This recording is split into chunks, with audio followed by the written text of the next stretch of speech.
We met at the University of Illinois. It was the summer after my freshman year.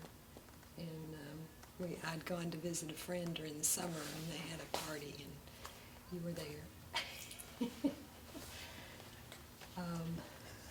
I think found out he was from Fayette, Alabama. And I grew up in the Midwest, but I spent 2 years in my childhood down here, and a year and a half of that was in Fayette, Alabama. So that was kind of a fascination. She lived 2 blocks from me, but she's younger than I am.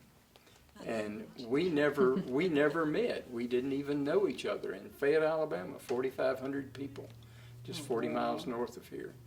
And but then, my parents knew who you were. right. Yeah. And then when we went to the University of Illinois, we met at this party, and Mickey started telling me about her background, and I started looking at her. I said, somebody has told her where I lived, and this is University of Illinois, Champaign-Urbana, Illinois.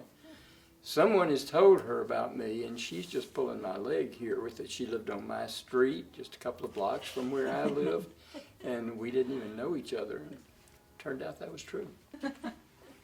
1968.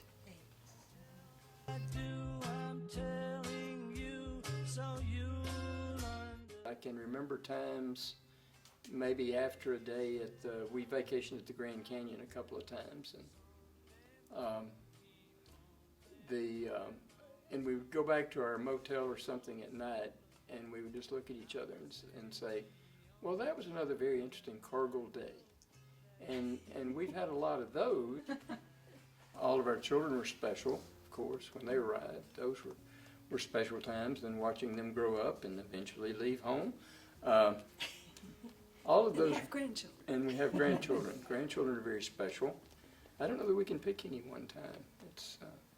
It's all been great. Was that the right answer? Yeah.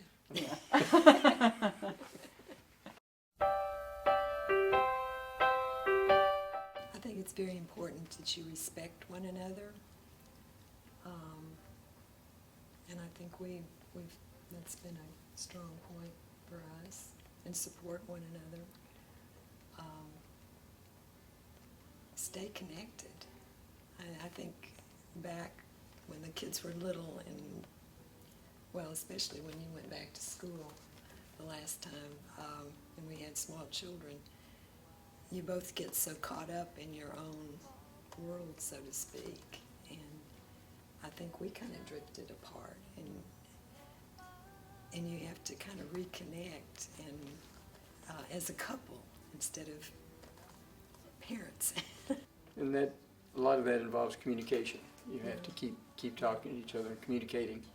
I guess part of my advice too would simply be it's always important to live in the moment, but look forward to the next day. Look forward to enjoying the next day too. That when I get up tomorrow, I'm still going to have this wonderful woman next to me, and that's going to be great.